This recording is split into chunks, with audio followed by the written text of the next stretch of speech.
Louvado seja Deus. Que igreja linda no culto pela manhã. O que está acontecendo, gente? Meu Deus, que povo, sabe, acordaram cedo, como o pastor disse aqui, se prepararam para estar no culto pela manhã. Que lindo. Creio que à noite não vai sobrar lugar. Jesus dos crentes, vocês são abençoados, amém? Como é bom quando as coisas são feitas debaixo de uma graça, debaixo de uma liberdade, amados. Eu vi tanta conversa nessa internet, aí dá uma vontade de pôr o dedinho lá, como pastor se pronunciar também, até mesmo porque a nossa igreja já é uma igreja que tem voz em uma sociedade, né? Aí eu falei, eu não vou dar voz para esses converseiros, meu Deus. E uma admiração muito grande pelo bispo Júlio Vertúlio, que esteve ministrando aqui. Ele colocou um comentário sobre esse negócio de mudar o horário do culto, e eu fiquei impactado com a fala dele, que ele disse, se for para a glória de Deus, seja o comer, seja o beber, se for para a glória de Deus, amado, tudo seja feito com muita graça e com muita alegria, amém? Louvado seja Deus por isso. Pastor, mudou 30 minutos por causa de um jogo. Eu mudei, sim, que você tem a ver com isso? E você veio de manhã, tá tudo certo, amados. E os amados que vão vir à noite, vai ter um exército aí trabalhando, pronto para servir. E quem vir veio, adorou. Quem não veio, adorou também. Louvado seja Deus. Se o Brasil ganhar, celebra. Se o Brasil perder, não chore, por favor, tá? Porque há tantas coisas importantes que nos levam a chorar. Jesus chorou quando chegou em Jerusalém e viu que Jerusalém matava os profetas. Jesus chorou quando chegou lá na aldeia de Betânia e seu melhor amigo, um dos seus melhores amigos, tinha morrido. A Bíblia diz que Jesus chorou. Sabe, queridos, tem tantas coisas, mas por favor, não chore, não entre em depressão, porque de repente pode ser que dê, pode ser que não dê, e o ano que vem, daqui 4 anos, tem Copa do Mundo de novo, amém? E não é bom quando as coisas são feitas assim, com graça. Isso é a demonstração de um povo maduro, louvado seja Deus. Graças a Deus eu não recebi nenhum, mas nenhum, porque o nosso povo é abençoado. Pastor, o senhor vai fazer isso?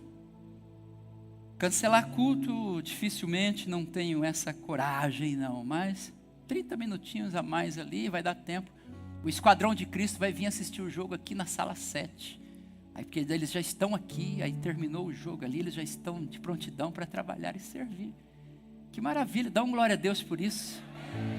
Você faz parte de um povo abençoado, de uma igreja abençoada, de um povo, de uma liderança comprometida com o reino de Deus, com a causa do reino de Deus, sabe, com o evangelho genuíno, puro e verdadeiro de Cristo. Você faz parte desse povo.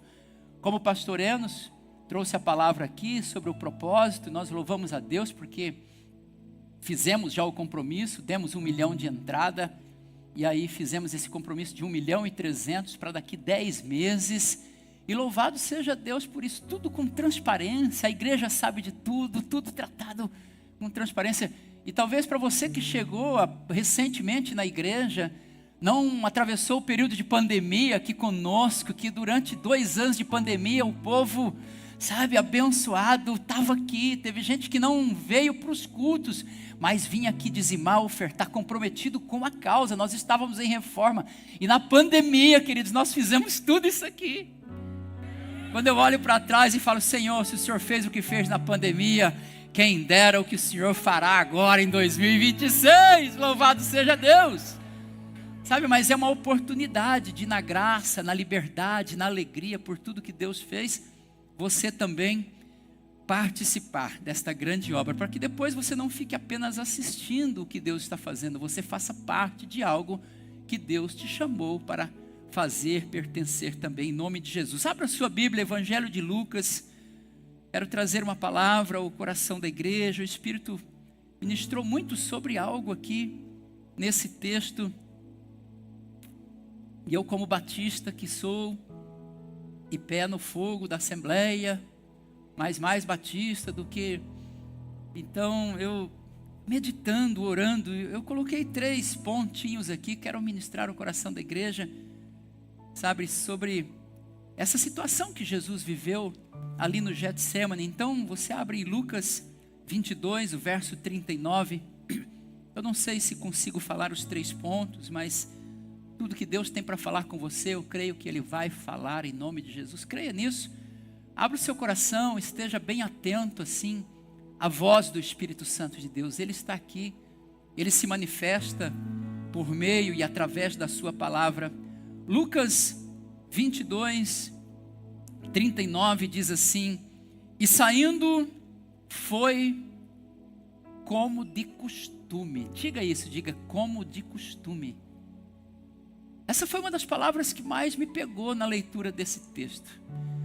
E saindo foi como de costume para o Monte das Oliveiras. E os discípulos o acompanharam. Chegando ao lugar escolhido, diga lugar escolhido. Então diga assim, o lugar era de costume, mas o lugar também era escolhido. Chegando ao lugar escolhido, Jesus lhes disse: orai para que não entreis em tentação. Ele, por sua vez, se afastou cerca de 1 tiro de pedra e de joelhos orava, dizendo: Pai, se queres, passa de mim este cálice, contudo não se faça a minha vontade, e sim a tua. Então lhe apareceu um anjo do céu que o confortava, e estando em agonia, orava mais intensamente. E estando em agonia, orava mais intensamente. E aconteceu que o seu suor se tornou como gotas de sangue caindo sobre a terra. Levantando-se da oração, foi ter com os discípulos e os achou dormindo de tristeza. E disse-lhes: por que estáis dormindo? Levantai-vos e orai para que não entreis em tentação. Louvado seja Deus. Feche teus olhos, curva a sua cabeça. Em reverência à presença de Deus, à palavra de Deus, a presença do Espírito Santo de Deus que ocupa todo esse auditório. Pai querido, em nome de Jesus, o teu Filho amado, nosso Senhor e Salvador, mais uma vez estamos aqui rendidos diante da tua presença. Te pedimos nesta manhã de domingo, Senhor, fala conosco. O Senhor que conhece os lugares mais escondidos, os segredos do nosso coração. Te damos a total liberdade para que o Senhor acenda a tua luz por meio da tua palavra e traga clareza, traz revelação, pois tua palavra é espírito e vida. Ela nos edifica, ela nos transforma, ela nos consola, ela nos traz esperança, ela muda o nosso ser, ela transforma a nossa vida, a nossa maneira de pensar, de sentir e agir. Então, faz o que o Senhor tem para fazer dentro de nós, porque quando o Senhor age lá dentro, no profundo da nossa alma, isso começa a refletir no nosso corpo, no nosso comportamento, nas nossas palavras, e isso vai contagiando as pessoas ao nosso redor. É isso que queremos ser mais parecidos contigo, nas tuas atitudes, na semelhança do teu amor, Senhor. Então, age aqui nesta manhã, fala com cada vida, cada coração aqui na igreja, em nome de Jesus, pois a igreja é tua, é o teu rebanho, são tuas ovelhas. Em nome de Jesus, assim oramos. Amém, louvado seja Deus. Amém, queridos. Glória a Deus. Tem o tema aí na tela, a batalha do Getsemane. Este foi um lugar de batalha. Haja visto que a Bíblia fala de muitas batalhas que foram travadas em muitos outros lugares, em muitos outros ambientes. A história da humanidade, ela foi fundamentada por essas batalhas.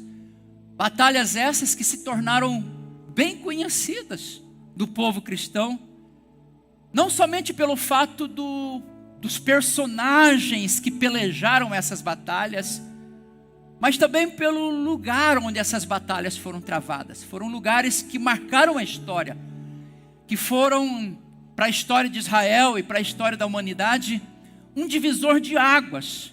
Homens travaram batalhas em determinados lugares que dividiram a história. É sobre isso que eu quero falar nesta manhã. Olhando para o passado, nós vemos uma batalha sendo travada lá no Mar Vermelho. Quem nunca ouviu falar da grande batalha travada no Mar Vermelho? Quando Moisés, saindo com o povo ali da escravidão de 430 anos, escravos no Egito, Deus os conduz na direção do mar. De repente eles estão cercados, mas Deus dá um comando para Moisés. Quando o povo está desesperado, pensando em voltar e se render ao exército de Faraó, Deus libera uma palavra dizendo para Moisés: tão somente diga para o meu povo que marche. Moisés então se posiciona diante do povo e dizendo: ei, não se preocupe, fiquem atentos, porque os olhos de vocês verão hoje o grande milagre, a manifestação da libertação de Deus que vai acontecer neste lugar. O povo cria uma expectativa ali. Então Deus fala para Moisés: levanta a tua mão, levanta o cajado e dá uma ordem, e o mar vai se abrir. E isso acontece, queridos. Mas o mais interessante é quando eles estão atravessando, antes ainda de chegar na outra margem, o exército entra também na busca de capturar todo o povo hebreu.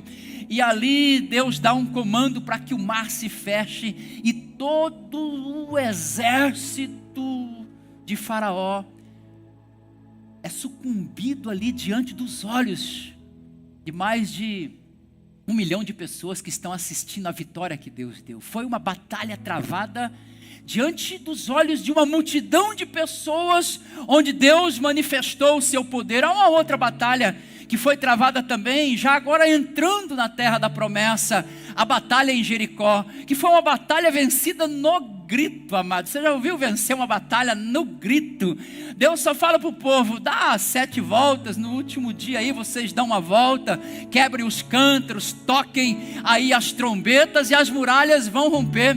Mais uma vez ali, sabe, exército, muralhas que eram impossíveis de serem ultrapassadas. Essas muralhas tremem, essas muralhas caem e se rompem diante ali do exército do povo de Deus, que vence uma grande batalha debaixo de um comando de Deus, sabe? E aquela multidão de pessoas vê as muralhas caindo e mais uma vez o nome do Senhor sendo glorificado diante da vitória naquela batalha. Eles entram, eles conquistam Jericó e assim eles dão um passo para dentro da terra prometida.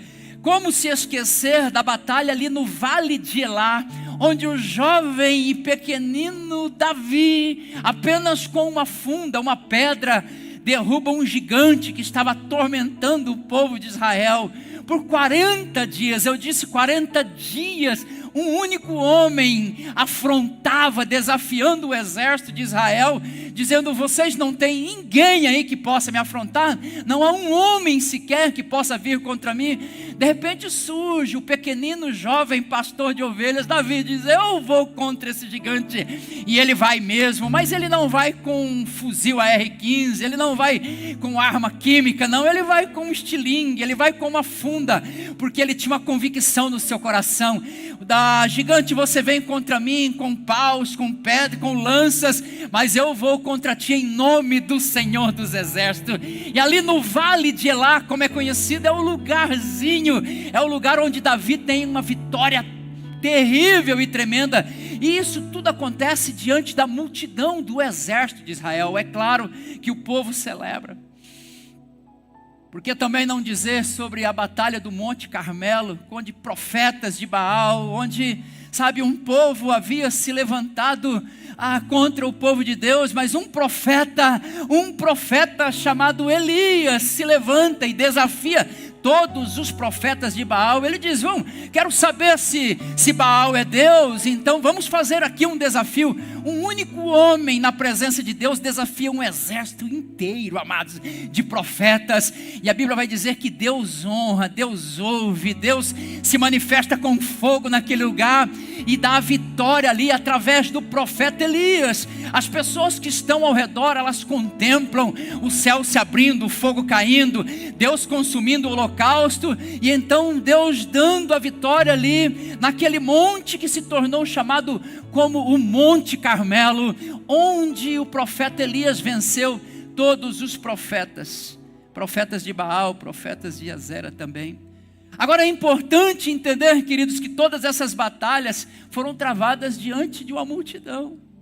Sempre teve pessoas, muitas pessoas assistindo o poder e a manifestação do Senhor dos Exércitos dando a vitória para o povo de Deus naquele lugar. Todos viram Deus manifestando, seja no Mar Vermelho, seja em Jericó, seja no Vale de Elá, seja no Monte Carmelo. Todos assistiram a mão poderosa do Deus Todo-Poderoso se manifestando e dando a vitória. Agora, no tema de hoje, não. É uma batalha diferente. A batalha do Getsêmani não foi uma batalha pública, não. A batalha do Getsêmani foi uma das maiores batalhas que um ser humano pôde enfrentar em vida nessa terra, mas ela não aconteceu publicamente, não, ela não aconteceu diante dos olhos de toda a nação de Israel, não, ela aconteceu no silêncio das noites frias em um jardim. Foi nesse jardim uma das maiores batalhas que um ser humano pôde enfrentar em vida. E nós temos tantas lições para aprender, para extrair desse texto, porque temos que aprender com Jesus que as maiores batalhas da nossa vida não acontecem lá fora. As maiores batalhas que nós enfrentamos, elas acontecem aqui dentro de nós. E nós jamais venceremos as batalhas exteriores, jamais venceremos as batalhas públicas se nós não vencermos as guerras que acontecem na própria alma. Eu não tenho dúvida em afirmar que eu estou diante de pessoas que estão vivendo dias de guerra interior, guerras de medo, guerras onde você é tomado por sentimentos de medo, de desistência, de desânimo, guerras que tentam roubar de você a paz, guerras que às vezes diz para você ir embora de casa, guerras que diz que o casamento não tem mais valor, guerra que diz que você próprio não tem valor diante de Deus, guerras que às vezes te atormentam ao ponto de levar você a pensar em tirar a sua própria vida. São batalhas na alma e ninguém vê, ninguém sabe, ninguém sente o que se passa dentro de cada um de nós. Essa semana, em uma conversa, um bate-papo com um dos nossos líderes, e ele testemunhava uma das guerras que ele atravessou, dos momentos mais difíceis da sua vida. Vida como empresário, vida como pai, vida como líder, vida como cristão, vida como servo de Deus. E ele disse que nos momentos mais difíceis, quando ele estava atormentado, quando percebeu que de repente não tinha ninguém que poderia fazer algo por ele, porque há momentos na vida que você olha ao redor e não tem ninguém que pode te ajudar. Talvez alguns se proponham em orar, quando não vão dormir dizendo que foi orar, como os discípulos de Jesus. Mas então ele diz que a esposa dele, diante dele, disse uma palavra que fez ele se recompor nas batalhas que ele estava vivendo, dizendo: nada importa, o que importa para a nossa família é você, marido. Sabe, esposa, às vezes o marido está enfrentando uma guerra terrível, assim como Jesus enfrentou no Getsêmani uma batalha travada dos desejos da alma contra os desejos da carne, mas a carne não pode prevalecer. O que tem que prevalecer é a vontade do Espírito, mas a guerra é grande, a luta é grande, dá vontade de desistir, dá vontade de sumir no mundo, dá vontade de fazer besteira, dá vontade de fazer loucura, mas eu venho nesta manhã dizer para você, ei, assim como Jesus venceu a batalha do Getsemane, Ele me trouxe aqui para te dizer nesta manhã, que você também pode vencer, mas não se entregue aos desejos latentes, às vozes que gritam dentro de você. Pare um pouco para ouvir a voz de Deus. E às vezes Deus vai falar num silêncio, mas às vezes o que falta, sabe, é uma mulher sábia para dizer o que essa esposa disse. Porque às vezes quem acaba colocando tudo a perder é a esposa, como a esposa de Jó, que disse para ele: amaldiçoa o teu Deus e morre.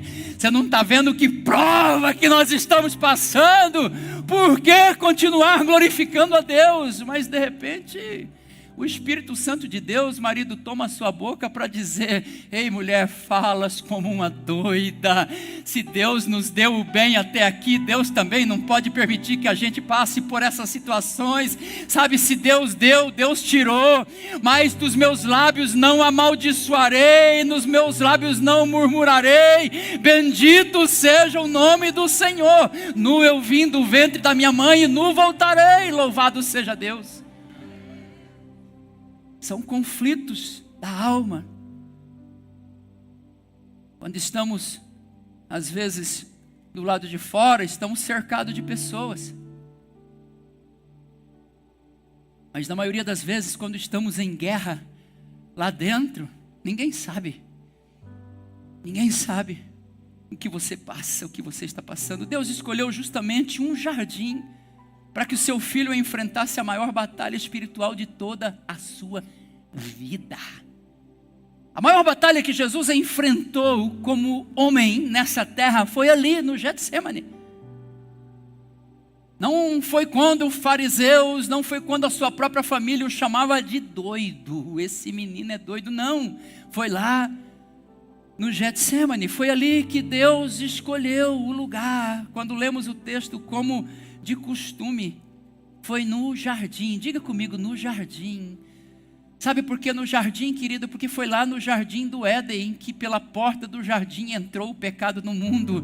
Mas também foi lá no jardim do Getsemane, no jardim das oliveiras, onde Jesus Cristo não deu vazão para a voz da sua alma, para a sua natureza humana, mas se submeteu à voz de Deus e à vontade e os propósitos de Deus. E ali ele se rendeu para logo em seguida ele se entregar na cruz do Calvário. Então a obediência de Jesus no jardim é que levou ele para a cruz, e a obediência do jardim é que fez ele dizer depois lá na frente: tetelestai, está consumado. Sabe, querido, sem a obediência no jardim não há sacrifício que tenha valor no Calvário.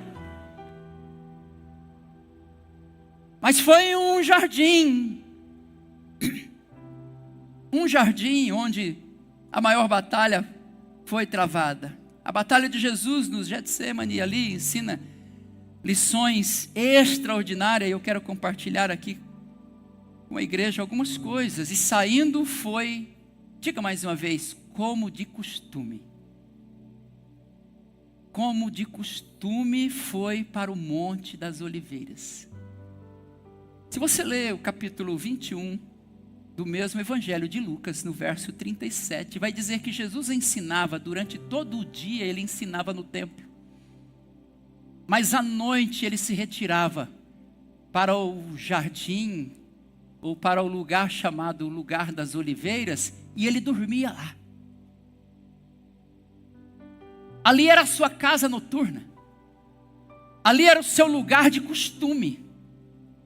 Ali era o seu lugar de oração. Ali Jesus passava a maior parte da sua vida.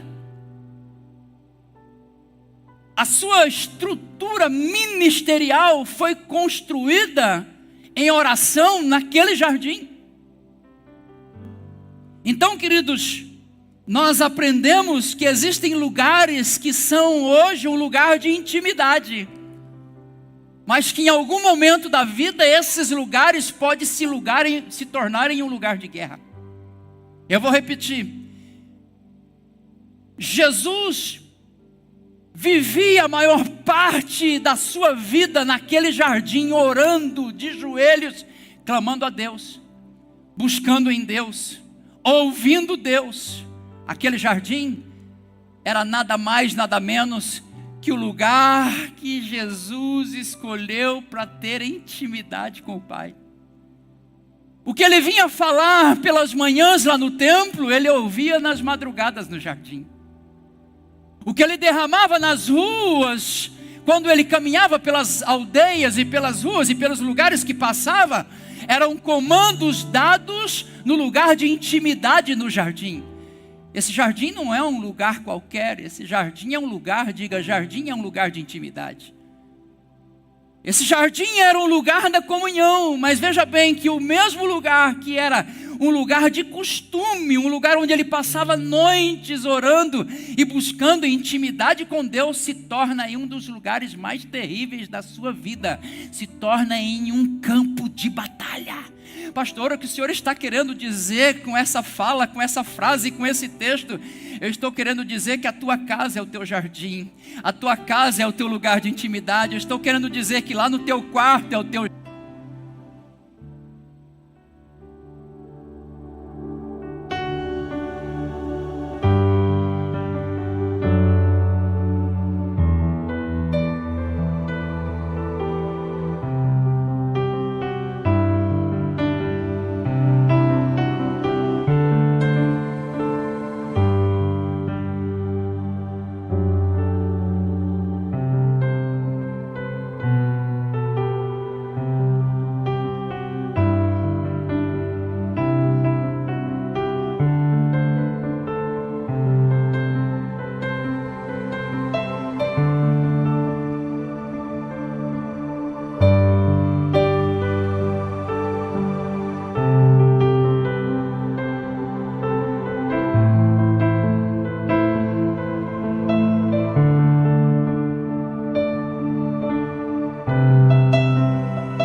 Quero ser teu bom perfume, primeira essência, teu jardim partico.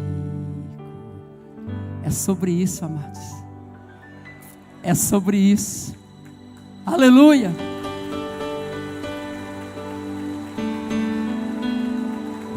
É incrível como o texto diz. Ele foi para um lugar que ele era acostumado. Mas o lugar que ele era acostumado a ter intimidade com Deus, agora já não é um lugar tão somente de intimidade, mas se torna em um lugar de batalha. Esse lugar se tornou em um lugar de guerra. Mas não é uma guerra que é exposta para todos os discípulos e centenas de pessoas que foram curadas e milhares daqueles que ouviram a voz dele, não. É uma guerra solitária. Ele está sozinho. Alguns poucos discípulos estão com ele, mas não tem ideia daquilo que ele está passando por dentro. Há um grito na alma de Jesus. Ele chega ao ponto de buscar ao Pai e pedir para Deus que, se for possível, passe dessa hora.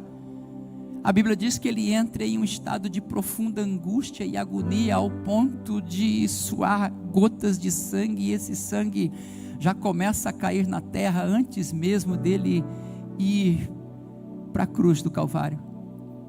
Sabe, queridos, é sobre esse lugar de intimidade. A tua casa é esse lugar de intimidade, o teu quarto é esse lugar de intimidade. É o teu canto de oração, É o lugar onde você tem intimidade não só com a esposa, o esposo, não, mas é o lugar de intimidade com Deus. Mas quantas vezes é ali nesse quarto, um lugar que foi por um tempo, um lugar de costume de ter um relacionamento com Deus, mas de repente esse lugar se torna em um lugar de guerra. E às vezes a guerra é tão grande que os vizinhos ouvem. Às vezes a guerra é tão grande que os filhos ouvem do quarto do outro lado, ao ponto de perguntarem para eles mesmos o que está acontecendo com o papai e mamãe. Que guerra é essa? Que batalha é essa? Às vezes passamos, queridos, por essas guerras internas. E um lugar onde foi um lugar de descanso, um lugar onde foi um lugar de refrigério, acaba se tornando em um lugar de uma batalha travada. E aí vem os pensamentos loucos, vem os sentimentos que tentam de toda forma destruir a sua fé. Mas talvez nessa manhã Deus esteja falando contigo.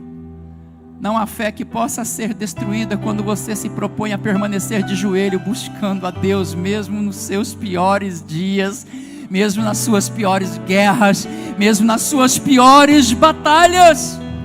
O Getsemane nos mostra que esse lugar de intimidade pode sim se tornar em um lugar de pressão.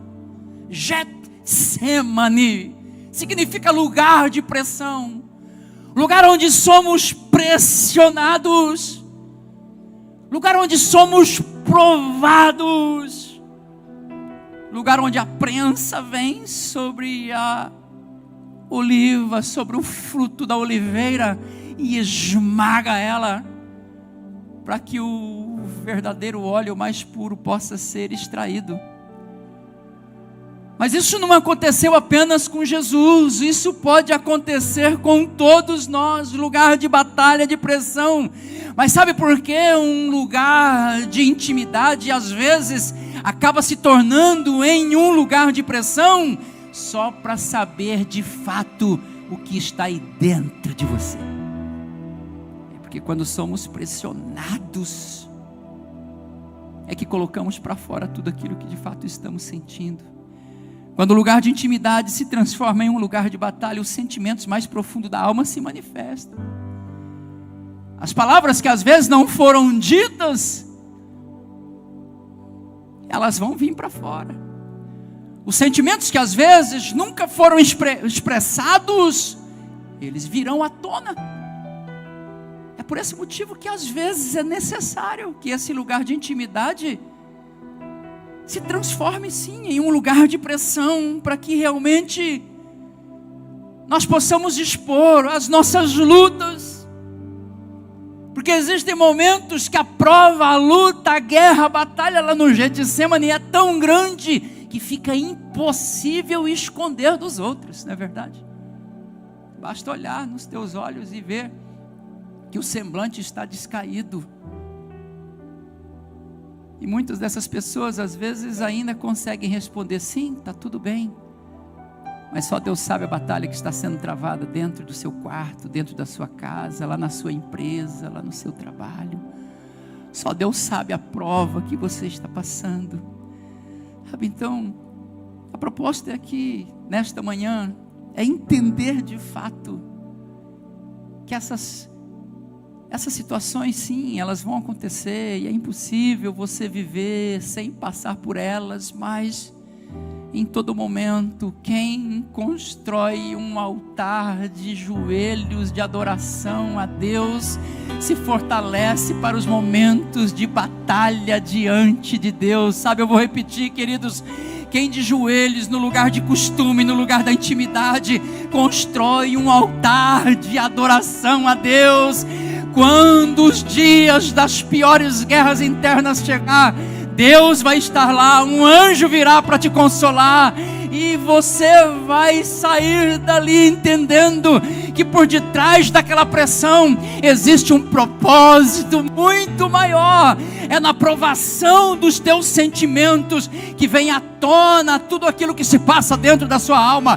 Mas quando isso sai para fora, amados, é como uma ferida que está inflamada. Ela vem para fora, ela sai para fora, os sentimentos se manifestam, o teu interior se expõe, sabe? Mas se você tem altar de adoração como um lugar de costume, um lugar de intimidade, Deus estará com você, Deus estará contigo, Deus estará comigo, e você vai vencer essas batalhas. Então não se entregue, não se renda quando os conflitos internos te atormentarem. Por isso Getsemane não é um lugar onde você é levado para esconder sua dor, não, pelo contrário, é um lugar onde você deve rasgar o seu coração diante de Deus e mostrar para Ele todas as suas fraquezas e dizer: Deus, é impossível vencer sem o Senhor. Getsemane é um lugar onde você compartilha as suas angústias, mesmo sabendo que aqueles que te ouvem não poderão fazer muita coisa por você. Às vezes apenas orar, como Jesus contava apenas com a oração dos discípulos. Mas talvez nem orar eles vão. No caso de Jesus, ele ficou sozinho, passou sozinho, enfrentou as suas batalhas interior no Getsemane sozinho, ele Deus.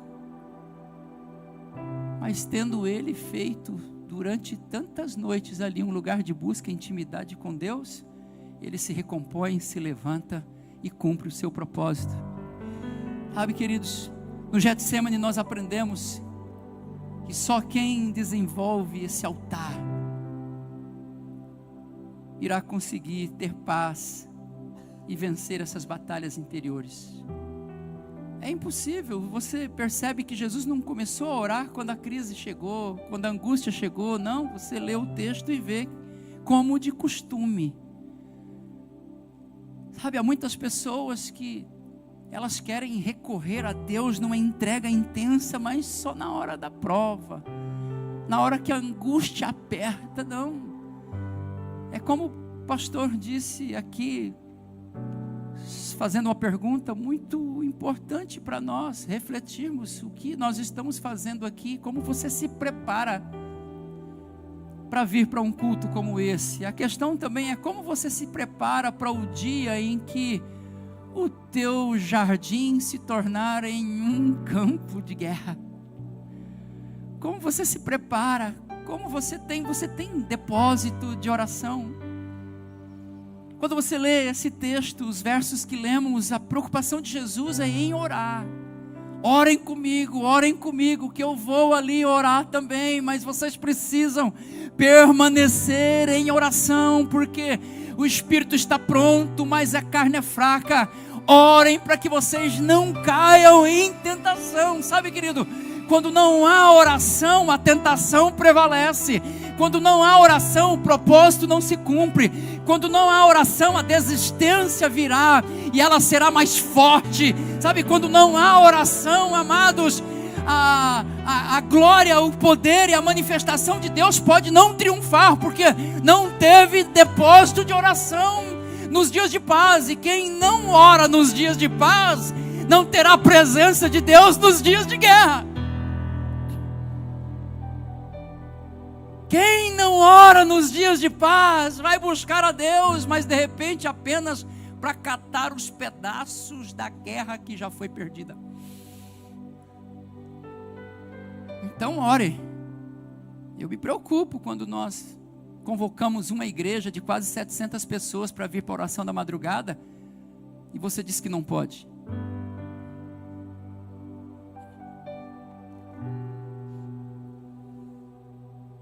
Não pode porque não pode, ou não pode porque não gosta mesmo de orar e se sacrificar sua vontade?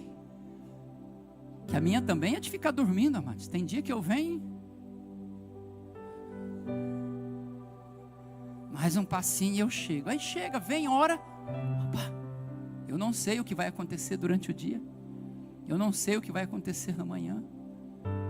Aí a gente ou libera uma palavra, ou ouve uma palavra abençoada, e a gente vai para a guerra do dia a dia. Mas são altares que são construídos em tempos de paz. São altares que são construídos em tempo de bênçãos. Mas eu me assusto, esse mês mesmo foi baixíssimo o número de pessoas orando. Talvez seja pela Copa do Mundo, né? Então, isso tira muito a atenção, a nosso foco. Então, de repente, para assistir o jogo da Argentina, eu não sei, de repente, sei lá o quê, que te prende com tanta força na cama.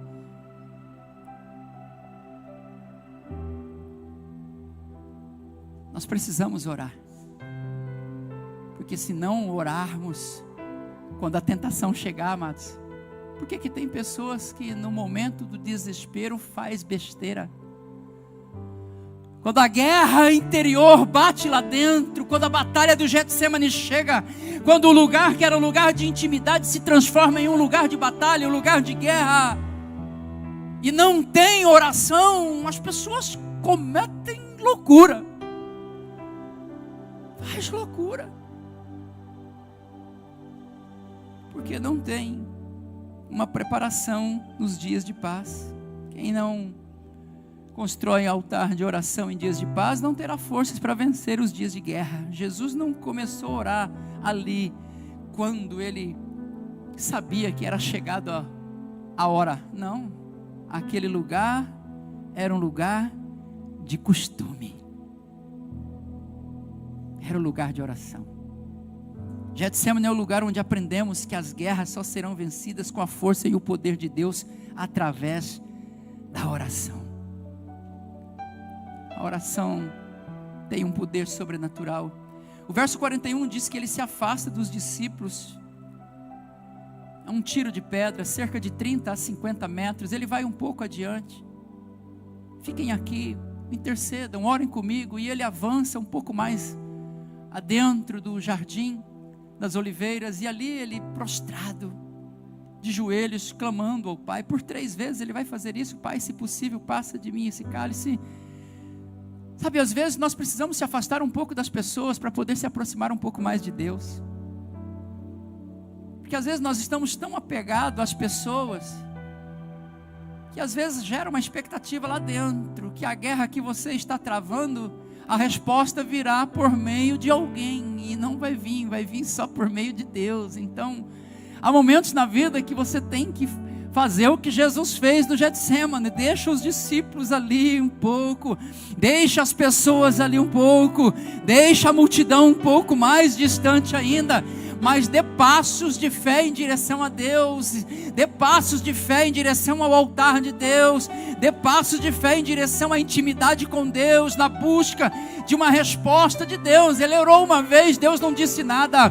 Ele orou 2, Deus não respondeu. Ele orou 3, não ouviu a voz de Deus. Sabe o que ele fez? Já sei o que Deus espera de mim, que a vontade dele seja feita. Sabe, queridos, o Getsemane nos ensina que há orações que não serão respondidas, porque elas querem trabalhar na nossa vontade, e quando a nossa vontade é contrária à vontade de Deus, Deus não precisa falar nada, porque o silêncio de Deus precisa te conduzir a uma resposta, e quem dá a resposta para Deus é você. Senhor, faça-te como o Senhor deseja fazer. Mas às vezes a gente quer resposta, às vezes a gente quer ouvir a multidão, quer ouvir os discípulos, quer ouvir as pessoas, e nos esquecemos de ouvir a Deus. Eu não sei se você sabe, mas o Getsemane era como um tabernáculo, e no tabernáculo tinha o seu átrio, o lugar santo e o santíssimo. Quando Jesus está deixando as pessoas lá fora, e com os discípulos ele está dando um passo para dentro, ele está entrando no lugar santo com os discípulos. Mas quando ele deixa os discípulos ali no lugar santo, ele dá um passo a mais para o lugar santíssimo, para ter mais um tempo e um momento de intimidade com Deus, porque aquele lugar, a batalha estava sendo travada ali, mas o lugar não deixou de ser um lugar de intimidade. E aí, eu vou te dizer, você marido que está vivendo uma guerra lá na sua casa, você esposa, você filho, você filha, lá no seu quarto, esse quarto era um lugar da intimidade, mas se tornou em um campo de guerra, vocês estão se degladiando lá dentro. Eu vou te dizer, nesta manhã, ainda que esteja tendo uma guerra na alma lá dentro, e você não sabe se larga essa mulher, se vai embora, se chuta o pau da barraca, se chuta o balde do leite, com leite e tudo, e some no mundo, este lugar não deixou de ser um lugar de intimidade. Dobre-se na presença de Deus, busque a presença de Deus. Se Deus não responder nada, não se mova, só diga para Ele: Senhor, faça a tua vontade, mas da tua presença eu não me movo. É assim que vence as guerras, porque elas são internas, e é uma guerra, como Paulo escreve aos Gálatas capítulo 5, verso 16, vai dizer que é uma guerra que milita, o espírito contra a carne contra o espírito. Jesus estava vivendo esta guerra. A vontade da carne humana de Jesus dizia: você não vai suportar isso, é o pecado da humanidade toda que virá sobre você, você será pregado numa cruz, a maldição de todas as gerações virá sobre você, você não vai suportar isso.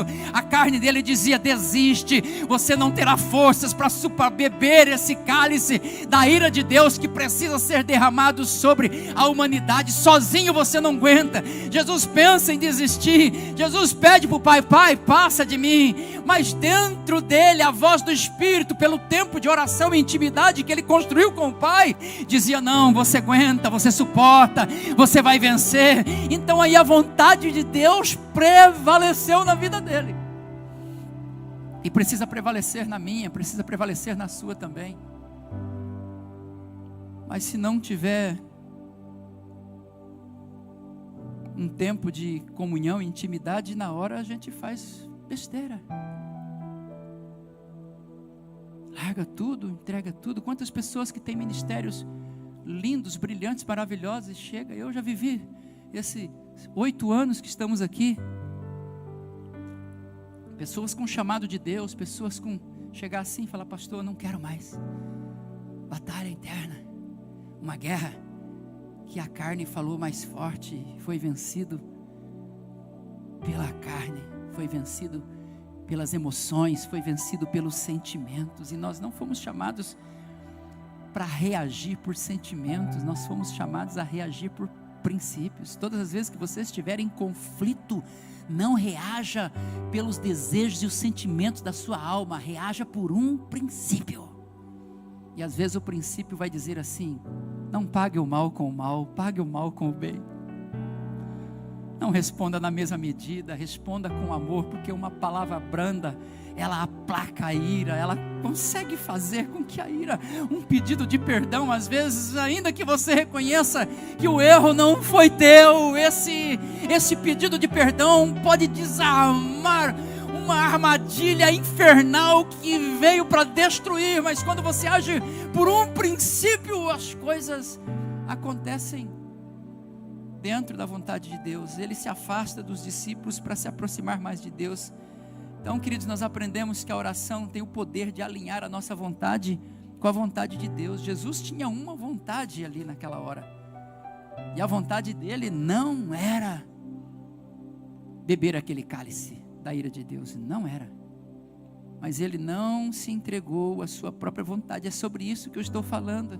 Essa batalha do Getsemane, ela fala disso, de guerras internas que não podem não fazer com que você abandone o propósito por causa da pressão de um dia, por causa da pressão de um ambiente. Nós aprendemos que a intensidade da nossa luta deve aumentar a intensidade da nossa oração. No verso 44, estando em agonia, orava mais intensamente. Há pessoas que quando o negócio aperta, elas fogem. Há pessoas que o negócio aperta, elas abandonam Deus, elas se distanciam de Deus. O negócio aperta.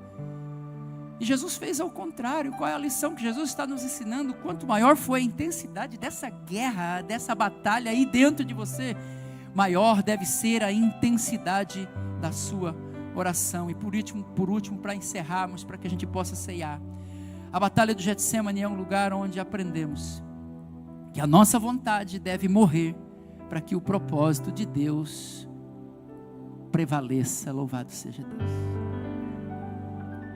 Se você não aprender a guerrear as guerras internas da sua alma e fazer tudo o que a tua alma espera e deseja, você não vai viver os propósitos de Deus.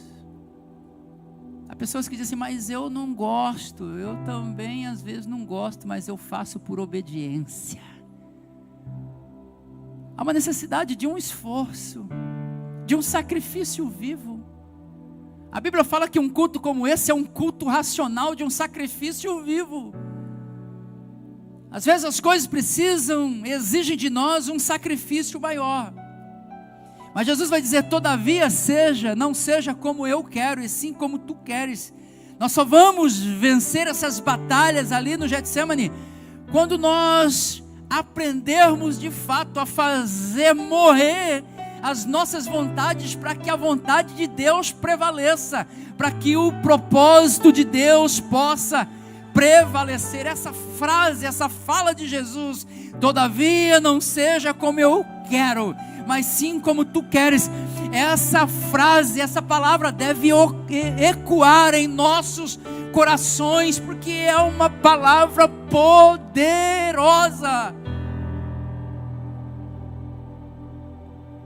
Perdendo apenas para a palavra tetelestai na redenção, como ele diz, mas se ele não faz a vontade de Deus aqui, não tem redenção no Calvário, amados.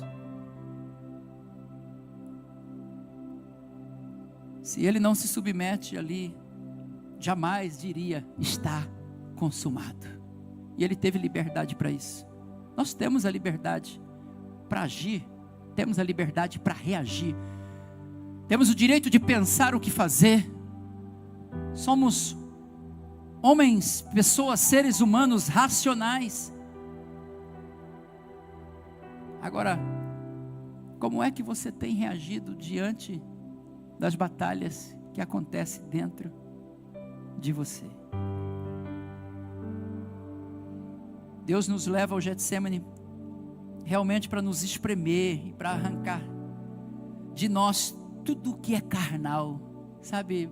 O Getsemane é esse lugar de batalha para que a carne morra, mas para que a vontade de Deus permaneça.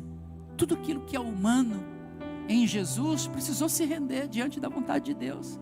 O Jesus homem, o Jesus humano está rendido, dizendo, Senhor, não é a minha vontade agora, é a tua, porque a minha seria desistir, a minha seria retroceder, a minha não consegue enxergar, sabe, tudo aquilo que é humano. O propósito de Deus nos levar para o Getsemane é extrair de nós essas coisas que estão lá dentro, extrair essa unção que vem por meio de batalhas travadas, que nos traz experiências que outrora jamais seriam vividas se você não tivesse passado pelo que passou, ou passando por o que está passando agora, nesse exato momento. Então, precisamos entender que sem o Getsemane, a azeitona não é espremida, e se a azeitona não é espremida, não tem óleo. O óleo fala de uma unção. Então, se não há unção, se não tiver unção para carregar a cruz que Jesus nos mandou, amados, é impossível carregar. E a cruz não é essa mulher que Deus te deu, a cruz não é esse marido que Deus te deu. A cruz fala de você negar a si mesmo, porque quando Jesus fala sobre carregar a cruz, ele começa dizendo, aquele que quiser vir após mim, negue-se a si mesmo. Então tome a sua cruz e me siga.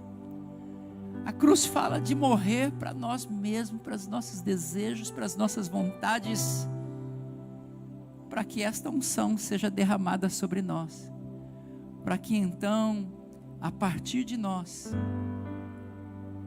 o plano de Deus se complete. No Getsemane, Jesus venceu de joelhos, para depois no Gólgota ele vencer de braços abertos. Mas primeiro houve humilhação, primeiro houve guerra ali com seus desejos. A entrega de Jesus não foi lá no Gólgota, a entrega de Jesus foi no Getsemane. Vocês estão me entendendo? Então, sabe, às vezes a gente fica olhando para a cruz, apenas não estou diminuindo o poder da entrega de Jesus na cruz, mas a verdadeira entrega foi lá no Getsemane, onde ele enfrentou uma batalha na sua própria alma. Se ele desiste ali, a cruz não existiria. Sabe o que Deus está falando com você? Se você desiste nesse momento da sua maior guerra, tem coisas tão maravilhosas para acontecer depois que elas não vão acontecer. Se você desiste desse casamento agora porque você está em conflito, talvez filhos não virão a nascer. Assim como há uma multidão de filhos espirituais espalhados pelos 4 cantos da terra hoje, porque Jesus se submeteu ali no Getsemane e se entregou como uma oferta de libação lá no Calvário. Então nós precisamos aprender essas batalhas que às vezes acontecem dentro da alma, no nosso lugar de intimidade. E o lugar de intimidade às vezes é aqui, a igreja onde você congrega, mas às vezes é lá na sua casa, no seu quarto, nos lugares secretos, onde só Deus vê, só Deus enxerga. Mas há um Deus que olha para dentro e sabe até onde você suporta. E a Bíblia diz que Ele não vai te deixar passar por tentação maior do que aquilo que você mesmo possa suportar. Ele enviou anjo para consolar Jesus. Deus enviou um anjo para consolar Jesus. Mas agora, nesse tempo, Ele está enviando o Espírito Santo para te consolar. Ele está enviando o Espírito Santo para poder aplacar esse sentimento de ira que às vezes vem dentro de você. Esse sentimento de mágoa, esse sentimento de remorso, essa vontade de matar ou vontade de morrer, essa fúria, essa ira. Pastor, do que o Senhor está falando? Eu sei o que eu estou falando, porque Deus sabe o que você está passando. Sabe, esse sentimento às vezes de medo que você é tomado, sabe, nada disso pode te dominar, porque Jesus venceu. Todas essas crises foram anuladas, canceladas e vencidas lá na cruz, porque Jesus as venceu por mim e por você. E hoje, por isso, nós temos a mesa para celebrar em memória tudo aquilo que Ele já fez por nós. Louvado seja Deus, aleluia, glória a Deus.